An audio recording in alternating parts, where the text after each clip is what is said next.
संशोधन पढ़ाया गया होगा। 61वें संविधान संशोधन 1988, 61वें संविधान संशोधन अधिनियम 1988 के द्वारा, बहुत इंपॉर्टेंट है, बहुत एग्जाम में आता है। 61वें संविधान संशोधन 1988 द्वारा वयस्कता की उम्र 21 से घटाकर 18 कर दिया गया। 18 कर दिया गया, 18 कर दिया गया और इसको 1989 में लागू कर दिया गया, और इसको 1989 में लागू कर दिया, यानी 1989 से वयस्कता की उम्र कितना कर दिया गया? 18। इसमें वर्णन है कि अरे 326 में लिखा रहे हैं। इस अनुच्छेद में वर्णन है कि इस अनुच्छेद में वर्णन है कि इस अनुच्छेद में वर्णन है कि रुक जाओ, लिख लेना। इस अनुच्छेद में वर्णन है कि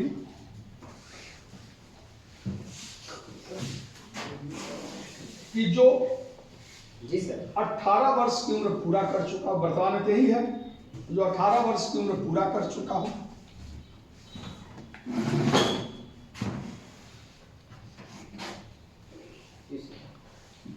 अठारह वर्ष की उम्र पूरा, भारत का नागरिक हो,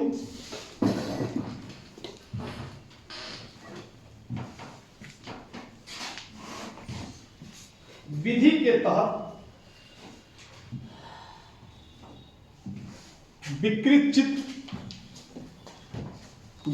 चित्त यानी पागल, विधि के तहत विकृत चित्त, दिवालिया न हो, दिवालिया न हो, और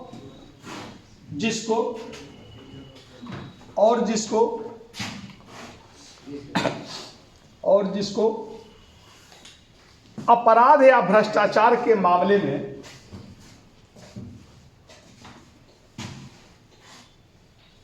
मत देने से रोका न गया हो, मत के अधिकार को खत्म न किया गया हो,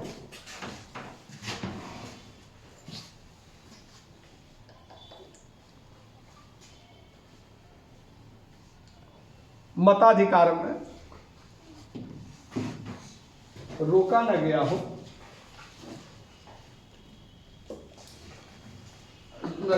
उसका नाम मतदाता सूची में, उसका नाम हम मतदाता सूची में होगा और उसे मत देने का अधिकार है, और उसे मत देने का अधिकार है।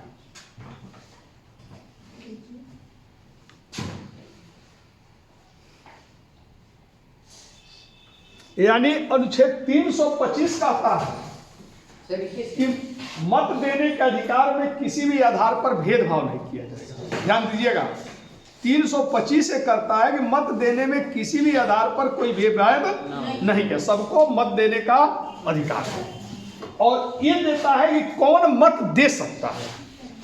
ठीक है ना? तो हम लोग मत जो देने का अधिकार हमें किस आर्टिकल के तहत प्राप्त है?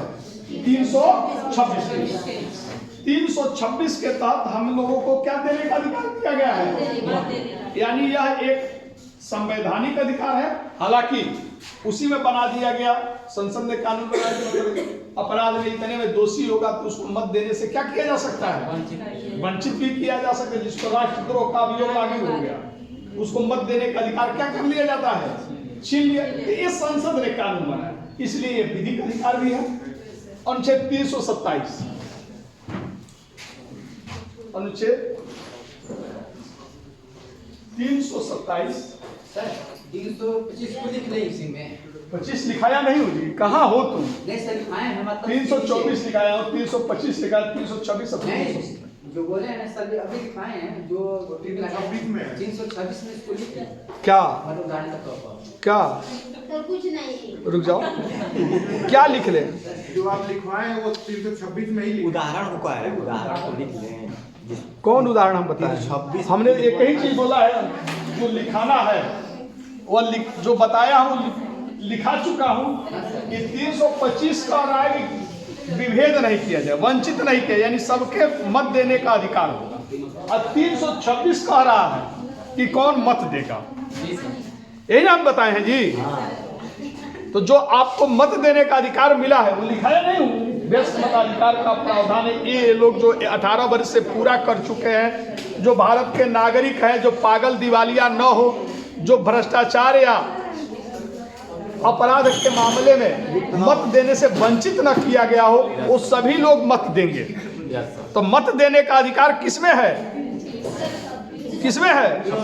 326 में। तब वही तो दिखाया हूँ जी। लिखिए 327 लिखिए, इसमें संसद को यह अधिकार दिया गया है कि संसद को अधिकार दिया गया है कि वह विधि बनाकर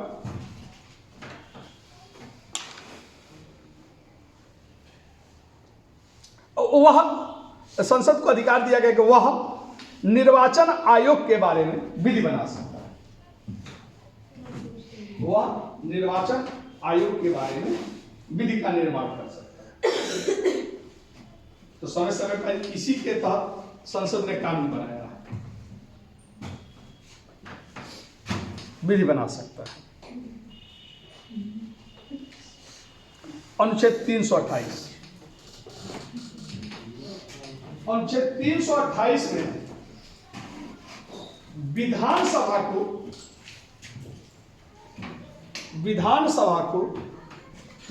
विधानमंडल को, कानून दोनों मिलकर न बनाएंगे, विधानमंडल को निर्वाचन आयोग के बारे में विधि बनाने का अधिकार दिया गया है। निर्वाचन आयोग के बारे में विधि बनाने का अधिकार दिया गया है। निर्वाचन आयोग के बारे में विधि बनाने का अधिकार दिया गया। तो संविधान जब बना था तो स्टेट निर्वाचन आयोग था ही नहीं। बात समझ गए नहीं? विधानसभा को राइट कच्चे उसमें विधानसभा को राइट होगा, कहे नहीं राइट होगा। विधानसभा कैसे अरे बनाएंगे? पढ़ो तो लिखो तो क्या लिखे हैं? विधि बनाने का अधिकार दिया गया, अर्थात विधानसभा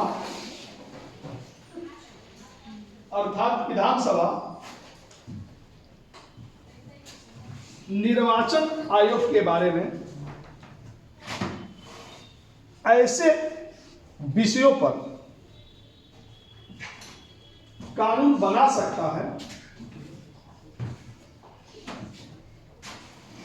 जिस पर संसद ने कानून नहीं बनाया।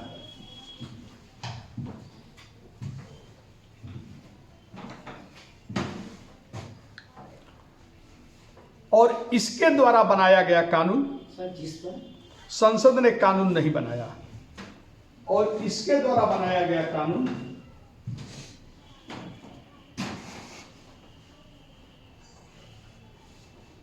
केवल उस राज्य में ही लागू होगा। तो यूपी की विधानसभा अगर विधानसभा का ही चुनाव कराना चाहती है तो उस पर कोई रूल बना सकती है, लेकिन यह अगर यूपी की विधानमंडल ने कानून बनाया है तो बिहार में लागू नहीं होगा, लेकिन यूपी में फॉलो करेगा। लेकिन अगर उस विषय पर संसद ने कानून बना दिया है तो उस विषय पर विधानमंडल को कानून बनाने का अधिकार नहीं। हाँ, अब बताओ क्या कर रहे थे? हो गया ना? अनुच्छेद 329 आर्टिकल 329 अनुच्छेद 329 में वर्णन है कि निर्वाचन आयोग से संबंधित, अनुच्छेद 329 में वर्णन है कि निर्वाचन आयोग से संबंधित किसी विवाद को न्यायालय के क्षेत्राधिकार से बाहर किसी भी बात न्यायालय के क्षेत्राधिकार से बाहर है, बाहर है, मतलब समझे, यानी अगर निर्वाचन आयोग से संबंधित कोई विवाद होता है तो उसका न्यायालय सुप्रीम कोर्ट, हाई कोर्ट नहीं करेगा, खुद निर्वाचन आयोग करेगा। यह निर्णय विवाद का नहीं, इसीलिए निर्वाचन आयोग को अर्ध न्यायिक संगठन, क्योंकि यह भी कुछ मामलों में न्याय देती है। आप लोगों को ध्यान होगा, आप लोगों को नहीं होगा, बहुत पहले घटना है। ध्यान है कि जब अखिलेश जी मुलायम सिंह जी को सपा के राष्ट्रीय अध्यक्ष से हटा दिए थे, एक घटना याद है? सर यही है, अखिलेश ही हटा दिया। हाँ, अखिलेश जी ने अपने पिता को राष्ट्रीय अध्यक्ष पद से हटा दिया और सपा दो भागों में बट गई, एक मुलायम सिंह जी की सपा और एक अखिलेश जी की सपा, ठीक ना? तो इनके पिताजी ने क्या किया, इलेक्शन कमीशन में दावा किया कि असली सपा हम हैं, क्योंकि हम राष्ट्रीय अध्यक्ष हैं, हम किसी को हटा सकते हैं। लड़का कैसे हटा देगा हमको, राष्ट्रीय अध्यक्ष हम। लेकिन अखिलेश जी ने क्या किया कि मुलायम सिंह जी को हटा करके खुद राष्ट्रीय अध्यक्ष बन गए और कहे कि असली सपा हम हैं। अब असली सपा कौन है, मुलायम सिंह जी की सपा है कि अखिलेश जी की सपा है, इसको लेकर के विवाद हुआ। यूपी में उसी समय चुनाव भी आने वाला था। अब जो असली सपा होगा वो विवाद का निपटारा कौन करेगा? सुप्रीम कोर्ट नहीं करेगा, निर्वाचन आयोग करेगा। और ये आशंका हो गई थी कि अखिलेश जी से साइकिल जो चुनाव चिन्ह है छीन न जाए।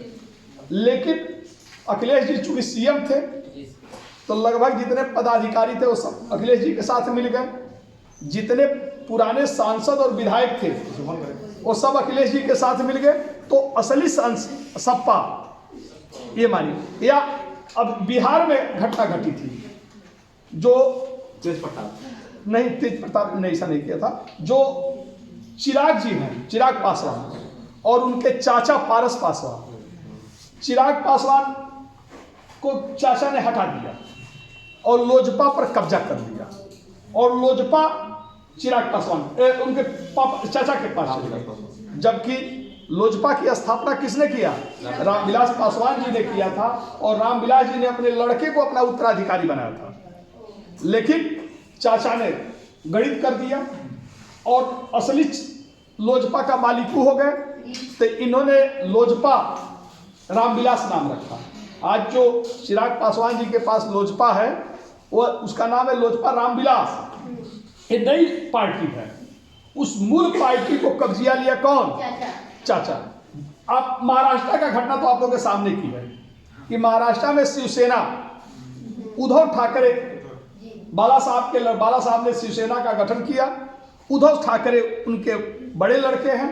उद्धव ठाकरे शिवसेना के प्रमुख थे, लेकिन उन्हीं के खिलाफ सुशील शिंदे ने बगावत कर दिया और सुशील शिंदे सीएम हो गए। और आज शिवसेना के मालिक कौन है? शिंदे हैं।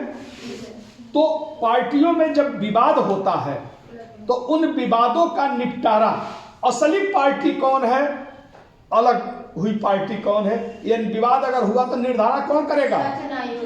उन दो भागों में जो विवाद है उसमें मूल जो चुनाव चिन्ह है वह किस धड़े को दिया जाए और किस धड़े को नया चुनाव चिन्ह आवंटित किया जाए, इस विवाद का निर्धारण कौन करता है? निर्वाचन।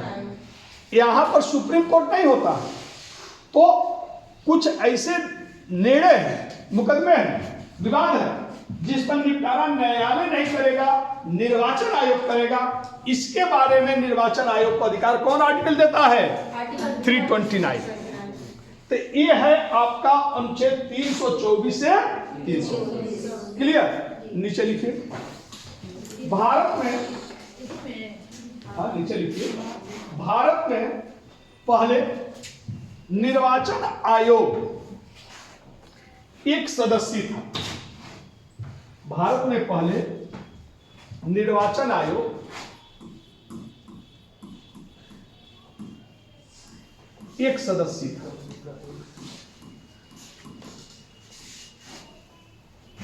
यानी एक ही आयुक्त होते थे, जिसको मुख्य निर्वाचन आयुक्त कह सकते हैं या निर्वाचन आयुक्त कह सकते हैं, क्योंकि निर्वाचन आयोग में एक ही आयुक्त होता था।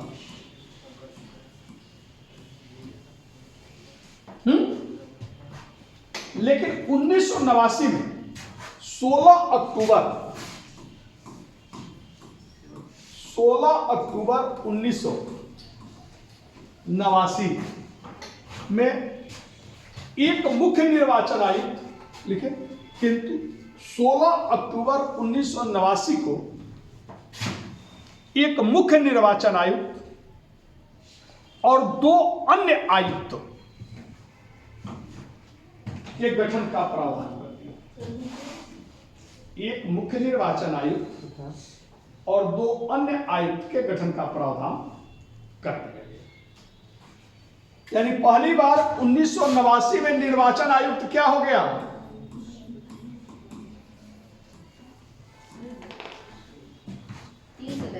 तीन से, यानी एक मुख्य निर्वाचन आयुक्त,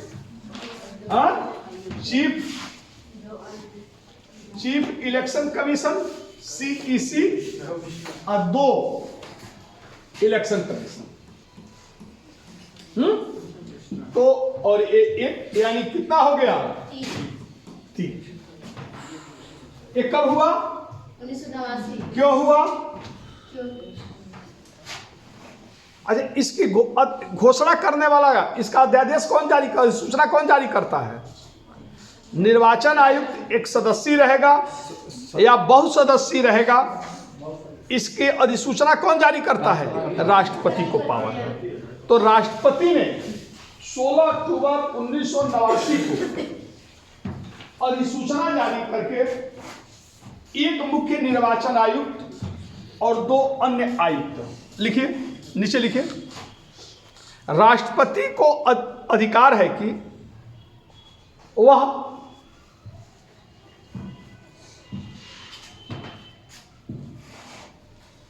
निर्वाचन आयोग को एक सदस्यीय, राष्ट्रपति को अधिकार है कि वो अधिसूचना जारी करके निर्वाचन आयोग को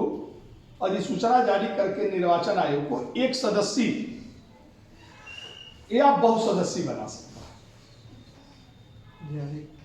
कि निर्वाचन आयोग को एक सदस्यीय या बहुसदस्यीय अधिसूचना जारी करके एक सदस्यीय या बहुसदस्यीय बना सकता है। किसी का विरोध हो या ना, उससे कोई मतलब नहीं। राष्ट्रपति को पावर है, एकाधिकार है ना। एकाधिकार क्या होता है? राष्ट्रपति का एकाधिकार कुछ नहीं होता। राष्ट्रपति किया, इसका मतलब किसने किया? कैबिनेट ने किया। ठीक ना, कोई भी काम राष्ट्रपति अपने मन से नहीं करते, बस वो सिग्नेचर करते। तो उस समय के तत्कालीन सरकार ने यह काम किया था। क्यों किया ऐसा? काहे 3 सदस्यीय बनाया गया? इसलिए कि एक आदमी जो निर्णय लेगा वो पक्ष में हो सकता है, लेकिन 3 लोग पहले जो निर्वाचन मत देने का अधिकार 21 वर्ष था। मैंने अभी बताया है कि 61वां संविधान संशोधन किया गया और मत देने का अधिकार 21 से घटाकर वयस्कता की उम्र 18 कर दी। इसको लागू 1989 में हुआ। तो 18 वर्ष तक के, अभी 3 वर्ष के लड़के जो लोग थे, अब ये भी मतदाता सूची में आ गए। यानी एक ही बार मतदाता सूची क्या हो गई? बढ़ गई।